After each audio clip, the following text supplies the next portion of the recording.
What is the catalyst for the downfall of Kevin Rudd? Can you trace it back to an event? And I was thinking, if you look back about 6 months ago, Copenhagen, the failure there on the international stage to get that climate change through, ETS, the failure domestically. Refugees, there were a few events that happened, and then the house of cards seemed to fall after that. Would you agree with that? I think it's a very fair assessment, Nina, and as Lee said, refugees as well, the asylum seeker issue. There's a school of thought that the vote and the support behind Kevin Rudd in the electorate started to crumble midway through last year with the Oceanic Viking incident, and it was really just propped up, inflated by the turmoil in the Liberal ranks. But that was all artificial, because once Tony Abbott locked in some discipline in the coalition, that house of cards fell for Kevin Rudd. And they are the issues. But if you look back at the prime ministership of Kevin Rudd, what it was built upon essentially was his popular support. When the opinion polls collapsed, so did Rudd's leadership. And you can see some images there last night of the dramatic events of just in the halls of Parliament House, advisors running from office to office. There were ministers moving from office to office, and MPs trying to struggle to keep up with what was going on. It was a dramatic night, undoubtedly. What I'm hearing this morning, if we look at some broader issues at play here as to, the rest of the makeup of the government, I'm hearing that Wayne Swan has broad factional support across all the factions as to assume the Deputy Prime Minister position, that he reflects the economic success of the first term and would provide some consistency. So, as I understand it, Wayne Swan is going to assume the Deputy Prime Ministership position, according to the numbers that I'm hearing, and that he will. He anguished over this decision to defect to Gillard because he's close to both of them, but in the end thought it was necessary to lock in behind and make a decisive move so that they can have some chance of winning the next election. Kira, we'll hold you there for a moment. We'll take you to Ashley Gillard now in one of the courtyards of Parliament House in Canberra after an amazing night. It was just such a compelling coverage last night, Ashley. You only get a night like that once, maybe twice if you're lucky a term. I don't think we've ever seen a night like last night and a leadership unravel as the way it did, largely on television, actually. Look, it was fascinating, and all of the Labor staffers I was speaking to through the night were in absolute shock that this was happening and happening so quickly, and they were really, in the dark as well, texting and calling people to try and find out what was going on, watching Sky News to, hear what we had to say and what we were hearing inside. I was told by one Labor staffer that there was really an eerie silence over the ministerial wing, that they really just felt so unsure about how this was all going to play out. Behind the scenes, here at Sky News, of course, we were frantically making phone calls to every MP and senator whose number we had. I can tell you most of them had their phone going straight on to message bank, but the ones who did answer were saying that it looked like Julia Gillard would be the one to take over, and of course that's the sense we have today as well. One MP I did speak to last night is Bill Shorten, a name that you'll hear a lot when this is all going on today. He's seen to be one of the architects behind the push towards Julia Gillard. When I spoke to him very briefly, he said, "Ashley, I'm a little bit busy right now. I'll call you back." He never called me back last night, so I hope, Bill, if you're there, I'd love to talk to you. I'm sure he's watching us. Look, Tony Abbott was also pretty silent last night. We spoke to his office and he was giving no comment as all of this unfolded last night. Again, surprise, surprise, he was happy to sit back and watch this all unfold, watch the Labor Party do, as much damage to itself as we saw unfolding last night. It was interesting, at that news conference here in Parliament, a few Liberals actually turned up to Kevin Rudd's news conference. People like the Liberal MP Stuart Robert. We saw the Liberal Senator Bill Heffernan, who has a bit of a history of gate-crashing news conferences. He actually turned up to watch Kevin Rudd, and I spoke with the Senator afterwards and he said, look, this is history in the making. Right. He's been around this place for a long time, and he said he's never seen anything like this unfold, and he just was saying, look, this is history as we see it. It's just a remarkable time in federal politics. Yeah, Ash, don't hold your breath for your phone calls to be returned anytime soon, perhaps in the next 24, 48 hours, if you're lucky. Actually, stay with us, but we are going to go now to Selena Edmonds, our National Affairs reporter, who is live for us in Sydney's CBD. Selena, people trickling into work now, and you'd think many of them pretty shocked by the turn of events last night.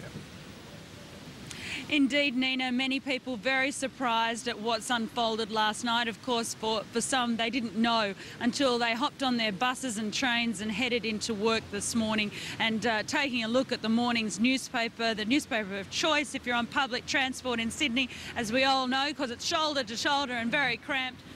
The Telegraph this morning in Sydney says about Julia Gillard set to become Prime Minister, and very much a feeling on the streets that there's plenty, she has plenty to offer, that Julia Gillard is a good option. Take a listen to what some of the people have been telling me this morning. The question this morning that we're asking people is, who do they want to see as Prime Minister, Julia Gillard or Kevin Rudd?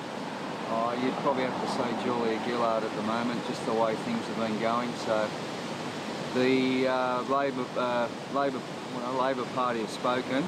Kevin Rudd says, well, the people of Australia voted for him, but I just think there's a few things that people are probably, you know, don't think have gone the way they should have. So full marks to Julia Gillard. Give her a crack, I suppose. I don't think I would like to see either of them, thank you. Abbott. Simple as that. Either way, I think the party's in a lot of trouble. Too much infighting. Julia Gillard, for sure. First woman would be very good for the country, I think. Julia Gillard. I think it'd be exciting to see. Definitely. She's not that she's a female, but I think she's got some good points to go. So. I heard that one of the politicians on his own side paying him out, but I think Rudd's fine. Or we could bring back Johnny. I'd say bring back Johnny. I always liked him. So, Lee and Nina, you'd have to say plenty of varied responses there. Some people saying they didn't want either of them as the Prime Minister. Some people saying they'd like to see Tony Abbott. He has rated a mention this morning. But overwhelmingly, it seems that there's a sense of change, that there is going to be some sort of outcome. And regardless, it is a historic day, whatever the outcome. Julia Gillard getting plenty of support, it seems, from people. Interestingly enough, I did sample the taxi cab drivers. And you know what? They weren't concerned. They were just worried about the Socceroos. Yeah, that'd be right too. Well, the government that made all these decisions. I mean, both of the candidates have been deeply enmeshed in all of the problems with policy that you have. And I mean, indeed, Julia Gillard, if you think of the portfolios where she's got specific carriage, it's very difficult to think of any policy that she's touched that hasn't turned to disaster. Who would you rather face? Well, Dennis Jensen there was pivotal in tearing down a leader of his own, but in the Liberal Party, the Liberals, of course, will be trying to make as much of this and the turmoil that's engulfing Labor as they can. But Kieran Gilbert, back to you. The Liberals, of course, have been through last night, publicly keeping their heads down, but privately really rubbing their hands together. Yeah, well, we got a few text messages last night suggesting that Gillard has got blood on her hands, that she's a factional prop, that she's been essentially made by the unions and the factions in this leadership change. And I think, while that's the instinctive response of the Liberals, it will form part of their substantive attacks on her. And I think it's going to be a challenge for Julia Gillard to deal with from the outset. While Kevin Rudd had that argument that, you know, he chose his cabinet, that he wasn't a product of the factions, well, it's proven to be unsuccessful, given that the factions still have a big power base within the, well, form the power base of the Labor Party. Dave, what do you think? I mean, I think it's going to be a challenge that she needs to deal with pretty much off the bat in terms of saying, well, that criticism that she's been created and propped up in this by the unions, the AWU shifting last night, and the factional leaders. I think you're right. This is a problem for her if she does become the leader, how she got the job. What we saw last night with factional leaders, some of them I think, playing this better than others, trying to show that it perhaps wasn't them pushing very hard for this and pressuring others in the party. But the fact is, it was the right faction leaders in some states, and it was, as you say, the powerful Australian Workers' Union, a right faction union, that made it very clear at a key point last night that they had deserted Kevin Rudd and wanted Julia Gillard in the job. So yes, she is, in a way, being pushed here by the unions, being pushed here by factional leaders.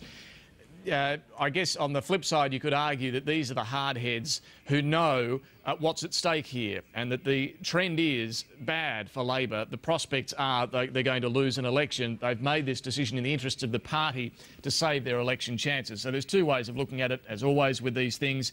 But yes, she does need to address that. Kevin Rudd last night, in that statement that he gave to the media there in Parliament House just after 10 p.m, was very pointed in saying, I'm the bloke who's been elected by the Australian people. I'm the people's candidate, not the faction bosses who are trying to tip me out. So he was trying to draw clearly a stark contrast between his incumbency and Julia Gillard's candidacy here as being the one pushed by the faction bosses. You know, we're yet to be told, I think, the full story of how this came about, what in the end weighed on Julia Gillard's mind. She was virtually silent last night. We saw her, I don't know if we've got pictures of it there, but we saw her last night looking very stressed, worn out, harangued as she walked through the corridors of Parliament House, and gave only a quick comment that yes, she'll be a contender in the leadership ballot this morning. But she, beyond that, wouldn't explain how she'd reached this decision when only days ago she'd been rubbishing and laughing off suggestions of any contention for the leadership. What made her change her mind? What convinced her that she had to go for the jugular? What told her that she had to become really the first Labor deputy leader to tear down a Labor Prime Minister in their first term? That clearly would have been a very difficult decision for her to make, and we really don't know yet what tipped her into that position, Kieran. David, it's